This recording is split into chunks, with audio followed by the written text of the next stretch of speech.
beaucoup de vous être inscrit comme organisateur au répertoire CEMEC. Je tenais à vous faire une vidéo pour vous expliquer certains points qui peuvent être parfois embêtants dans les formulaires, mais qui vont améliorer grandement votre expérience. Premièrement, quand vous rentrez sur le répertoire, vous rentrez dans votre compte. La seule chose que je veux vous faire remarquer ici, c'est que si jamais vous venez qu'à changer le courriel par lequel vous vous êtes inscrit pour afficher votre courriel d'entreprise, pensez aussi que ce courriel-là, c'est le même qui est pour s'inscrire.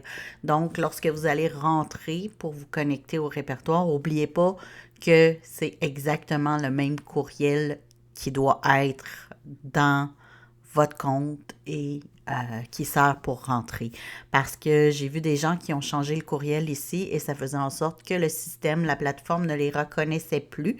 Donc, si vous changez le courriel, faites juste entrer avec ce courriel-là.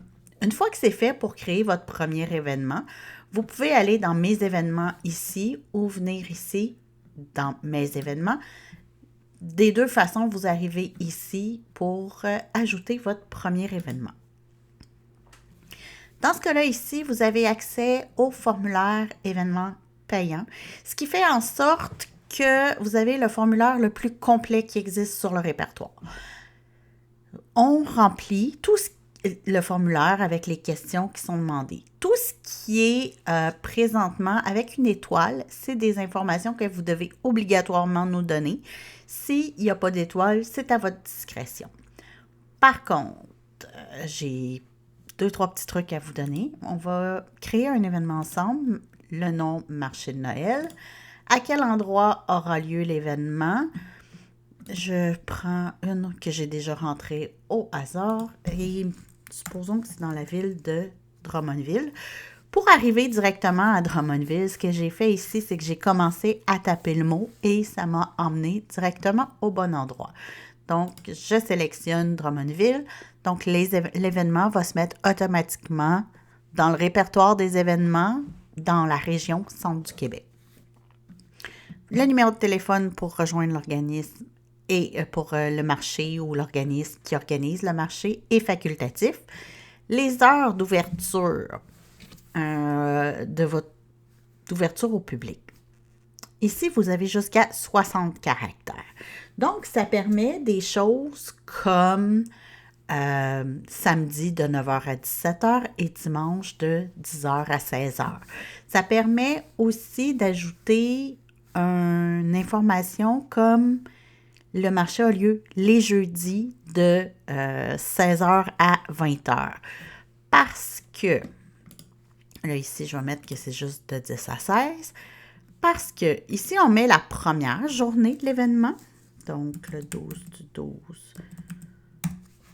et la dernière journée. Si j'avais à inscrire un marché du type marché maraîcher qui a lieu toutes les fins de semaine ou un marché de Noël qui a lieu sur plusieurs fins de semaine, ben je mettrais la date du premier jour, la date du dernier jour et je mettrais ici les samedis dimanches de 10h à 16h. Si l'événement a plus d'une journée, c'est assez intuitif, on met la date de la dernière journée. Si l'événement a juste une journée, par contre, il faut remettre exactement la même date, ce qui vient dire à mon système que l'événement a seulement une journée. Vous avez de la place en tant qu'organisateur de marché qui a payé pour décrire votre événement. Ce n'est pas nécessaire, mais ça vous donne un plus comparativement aux autres qui n'ont pas cette option-là. Ici, c'est vraiment l'ordre dans lequel nous allons prendre vos réseaux sociaux. En fait, c'est l'ordre dans lequel on prendrait vos réseaux sociaux si jamais vous n'étiez pas inscrit. Là, si vous avez plusieurs réseaux sociaux, on va mettre les liens vers chacun. Donc, on commence. Si vous avez un site web particulier pour votre événement, c'est le premier qui va être celui qui va être en l'avant. Sinon, page Facebook, compte Instagram, c'est assez simple. Vous avez juste à copier l'URL et le coller ici. Emplacement. je ne sais pas si vous avez remarqué, mais on peut cocher plus qu'une chose. On peut dire que c'est un événement intérieur parce que j'ai une salle où je peux mettre 20 exposants à l'intérieur, mais j'ai aussi un grand chapiteau et j'ai aussi de la place pour des gens qui apportent leur abri. Les seules personnes qui peuvent mettre des photos de leur événement, c'est vraiment les organisateurs qui ont un compte payant. Je dirais, gênez-vous pas et mettez des photos, c'est toujours plus agréable et ça vous démarque des autres événements qui sont gratuits sur le répertoire. Ici, votre appel de candidature. Ce qu'il faut savoir, c'est que vous pouvez changer votre événement en tout temps. Je vous explique. Ici, je peux mettre soit la personne à contacter ou l'organisme ou si je suis une organisatrice d'événements et j'ai mon propre nom comme événement Nancy Boutin, bien, je mettrai ça. Mais dans mon cas, je vais juste mettre mon nom, le courriel, je vais mettre un de mes courriels, le lien vers l'appel de candidature. Encore là, si vous avez un formulaire d'appel de candidature, c'est ce que les membres vont avoir en premier et après, ils vont avoir votre courriel. La date de l'appel de candidature, ce qui est intéressant à savoir, c'est qu'on peut la mettre dans le passé.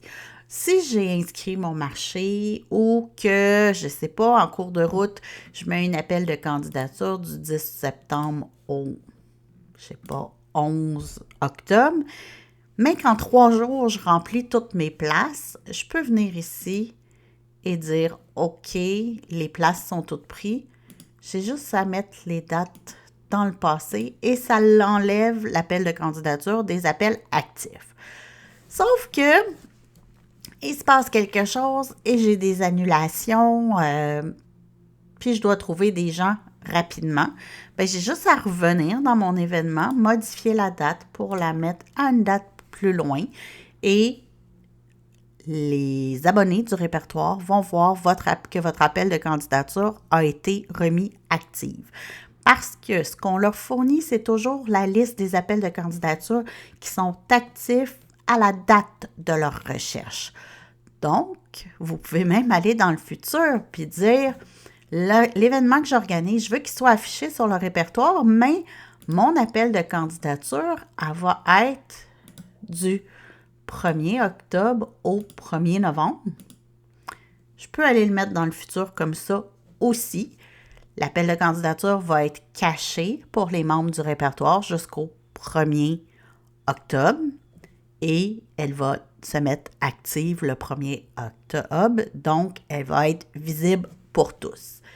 Type d'exposant, encore là ici, on peut en mettre plus d'un. On peut décider de mettre artisan agroalimentaire, MLM, auteur, métier d'art, puis dire en plus, je veux un artiste, non pas un artiste visuel, un food truck. Donc, on peut aller et écrire ce qu'on veut. Ici, j'aurais pu dire food truck et perceur.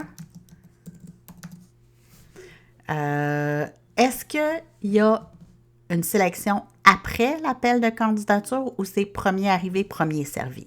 Si c'est premier arrivé, premier servi, on laisse non. S'il y a une sélection après la date d'appel de candidature, on met oui ici.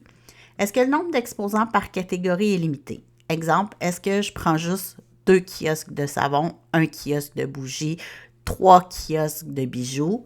Si c'est le cas, si je limite le nombre par catégorie, je mets oui. Sinon, je laisse ça à non.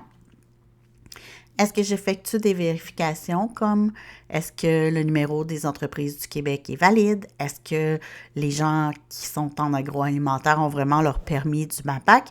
Et est-ce que j'ai d'autres critères? Parfois, certaines salles demandent à ce que tous les artisans soient assurés un par un. Dans ce cas-là, je cocherai « Autre » et j'ajouterai « Assurance ». Et je peux même dire, OK, oui, mais la salle exige une assurance de 2 millions par personne. Je mets 2 millions. continue vers la section 3, qui est une section uniquement pour les membres organisateurs. Donc, combien d'exposants vous désirez avoir à votre marché? Votre marché est actif depuis quand? Vous avez combien de visiteurs? Et parlez-nous de vos visiteurs. Ils ont quel âge en moyenne? Est-ce que c'est des acheteurs? Est-ce que c'est des jeunes familles? Est-ce que c'est dans un centre pour personnes âgées, donc des personnes âgées majoritairement? Et après ça, il nous reste juste à cocher qu'on comprend que le répertoire n'est pas responsable d'un service donné par un partenaire et qu'il nous dégage du service. Et on fait enregistrer. De cette façon-là, je vais demander, on va mettre le code postal, mais je vais quand même demander à ce que ce soit enlevé comme question obligatoire. C'est aussi simple que ça. Donc, on va faire enregistrer. Là, les informations sont là. On va comme vous êtes ou un organisateur qui est membre, vous n'avez pas à attendre que j'approuve l'événement. Votre événement est automatiquement approuvé et on va le retrouver ici dans les événements en vedette et on va aussi le retrouver dans les événements ici quand ça va être la semaine du marché et on le retrouve dans le répertoire des événements. Le Centre du Québec, c'était en décembre à la date du 13, du 12 à Drummondville. C'est celle-là ici. Et si vous regardez ici, ça, c'est tous des événements qui ne sont pas membres. Et ça, ici, c'est un événement qui est membre que je viens d'éviter. Donc, on a un accès supplémentaire à aller voir l'affiche. Donc, chez qui, chez où. Si vous aviez mis une description, si j'avais mis une description de l'événement, elle serait ici. Là, j'ai changé de région en donnant un coup sur ma souris. Je m'excuse. Donc, si je reviens ici, je dis donc décembre 13, ma fiche est là. Je peux vraiment voir tout. Si j'avais mis une photo, elle serait ici. Je peux revenir dans mes événements et faire, comme je vous ai dit, changer la date de l'appel de candidature. J'ai juste à venir ici et je modifie ce que je veux modifier. Dans ce cas-là, je veux modifier ça ici parce que j'ai plus besoin d'artisans, j'ai plus besoin d'exposants. Donc, je vais aller la mettre active juste aujourd'hui. J'aurais pu la mettre active juste hier. Et l'appel de candidature est terminé.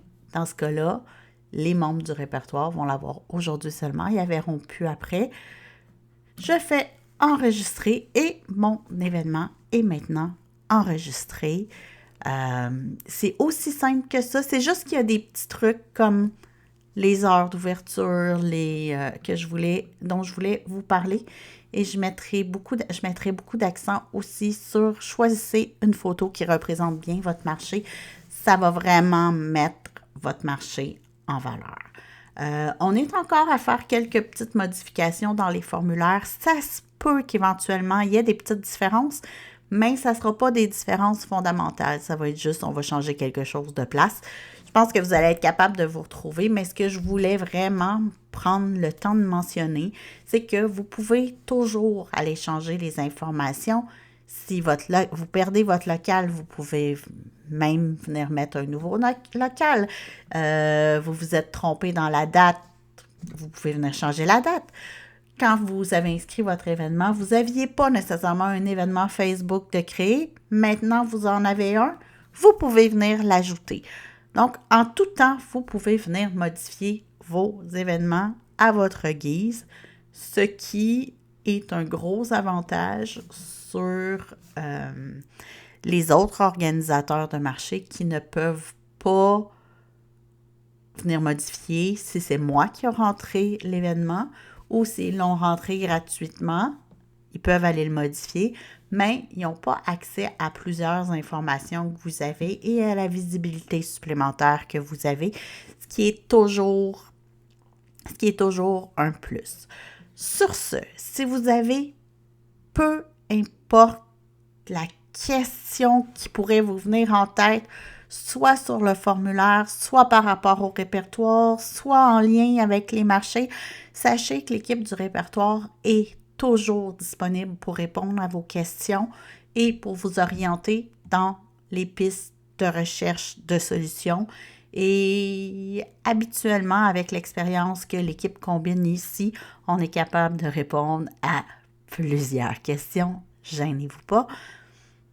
Je vous souhaite une bonne journée, puis j'espère que cette petite vidéo-là vous aidera à rentrer vos événements plus facilement et plus simplement. Bonne journée!